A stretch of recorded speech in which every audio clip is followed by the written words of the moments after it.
పెద్ద నోట్ల రద్దు దెబ్బకి రియల్ ఎస్టేట్ రంగం కుదేలైంది.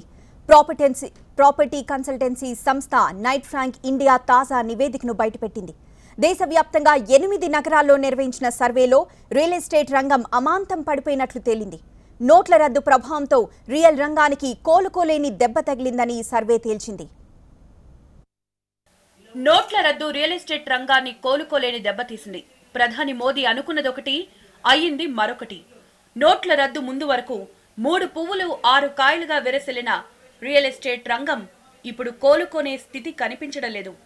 దేశంలోని అనేక పెద్ద నగరాల్లో రిజిస్ట్రేషన్ కార్యాలయాల్లో ఇసుకేస్తే రాలనంత జనం ఉండేవారు. కానీ ఇప్పుడు ఆ పరిస్థితి లేదు. ఖాళీగా దర్శనమిస్తున్నాయి. నోట్ల రద్దు ప్రభావం మన దేశంలో ఎలా ఉందన్న అంశంపై నైట్ ఫ్రాంక్ అనే సంస్థ 8 నగరాల్లో సర్వే నిర్వహించింది. ముంబై, ఢిల్లీ, పూణే, బెంగళూరు, చెన్నై, హైదరాబాద్, కోల్కతా, అహ్మదాబాద్లో సర్వే నిర్వహించింది. 2012 నుంచి 16 వరకు జరిగిన కొనుగోళ్లు, అమ్మకాలను ప్రామాణికంగా తీసుకుని సర్వే నిర్వహించారు. నోట్ల రద్దు ప్రభావం దేశమంతా ఉంది. దీంతో రియల్ ఎస్టేట్ రంగం పూర్తిగా దెబ్బతిందని సర్వేలో తేలింది. గత 5 ఏళ్లతో పోల్చుకుంటే ఈ ఏడాది కొత్త యూనిట్ల కొనుగోళ్లు 44% తగ్గిపోయాయి. కొత్త ప్రాజెక్టుల ప్రారంభం 61% తగ్గిపోయింది. ఈ ప్రభావం వల్ల రియల్ ఎస్టేట్ రంగానికి 22,600 కోట్లు, కేంద్ర ప్రభుత్వానికి స్టాంప్ డ్యూటీ, రిజిస్ట్రేషన్ రూపంలో రావాల్సిన సొమ్ము, రాష్ట్ర ప్రభుత్వానికి రావాల్సిన సొమ్ము కలిపి 1,200 కోట్ల మేర నష్టం వచ్చినట్లు సర్వేలో తేలింది. మిగిలిన నగరాలతో పోల్చుకుంటే హైదరాబాద్లో రియల్ ఎస్టేట్ రంగానికి జరిగిన నష్టం తక్కువే అని సర్వే తేల్చింది. గత 2.5 ఏళ్లుగా తెలంగాణ ప్రభుత్వం, మంత్రి కేటీఆర్ దేశవ్యాప్తంగానూ ప్రపంచవ్యాప్తంగానూ పర్యటిస్తూ అందరినీ పెట్టుబడులు పెట్టాలని ఆహ్వానించడంతో నోట్ల రద్దు ప్రభావం అంతగా కనిపించలేదు. ఇతర నగరాలతో పోల్చుకుంటే హైదరాబాద్పై నోట్ల రద్దు ప్రభావం చాలా తక్కువగానే ఉందని తేలింది. కరెన్సీ రద్దు ప్రభావం నుంచి హైదరాబాద్ రియల్ ఎస్టేట్ రంగం తప్పించుకుంది. ఇందుకు తెలంగాణ ప్రభుత్వం చేపట్టిన చర్యలు దోహదం చేశాయంటున్నారు రియల్ ఎస్టేట్ రంగ నిపుణులు. దేశ విదేశాల్లో తిరిగిన రాష్ట్ర మంత్రి కేటీఆర్ పెట్టుబడులు సాధించడం వల్లే నామమాత్రపు నష్టంతో బయటపడిందంటున్నారు నిపుణులు. పెద్ద నోట్ల రద్దు ప్రభావంతో దేశవ్యాప్తంగా రియల్ ఎస్టేట్ రంగం దెబ్బతింటే హైదరాబాద్ మాత్రం నామమాత్రపు నష్టంతో బయటపడింది.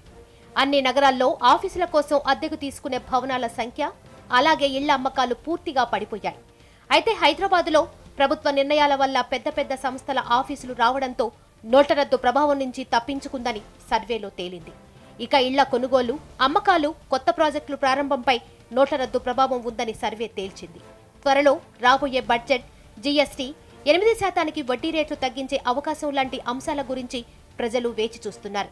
క్లారిటీ వస్తే మరో 6 నెలల్లో రియల్ రంగం తిరిగి పుంజుకుంటుందంటున్నారు నైట్ ఫ్రాంక్ సంస్థ డైరెక్టర్.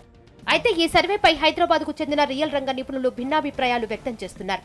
సర్వే చెబుతున్నట్టు 44% రియల్ ఎస్టేట్ రంగం తగ్గిపోవడం, ఈ రంగంలో ఉన్న అన్ని శాఖలపై ప్రభావం పడడం, గత 2 నెలల్లో ఒక్క బుకింగ్ కూడా జరగకపోవడం అన్నీ నిజమే. అయితే నోట్ల రద్దు ప్రభావం హైదరాబాద్లో తక్కువగా ఉండడానికి వేరే కారణాలున్నాయంటున్నారు. తెలంగాణ ఉద్యమం సమయం నుంచే ఇతర నగరాలతో పోల్చుకుంటే హైదరాబాద్లో రియల్ ఎస్టేట్ రంగం పడిపోయింది. రేట్లు తగ్గిపోయాయి, అమ్మకాలు, కొనుగోళ్లు మందగించాయి. అందుకే ఇప్పుడు పెద్దగా ఎఫెక్ట్ పడలేదంటున్నారు. త్వరలోనే పూర్వ వైభవం వస్తుందంటున్నారు నిపుణులు. నూతన రాజధాని అమరావతి, అలాగే ఏపీలోని ఇతర నగరాల్లో కూడా నోట్ల రద్దు ప్రభావం తీవ్రంగానే ఉందని సర్వేలో తేలింది. అయితే మరో 6 నెలల్లో అమరావతిలో రియల్ రంగానికి మంచి బూస్ట్ వస్తుందని సర్వే నిర్వహించిన సంస్థ ప్రకటించింది.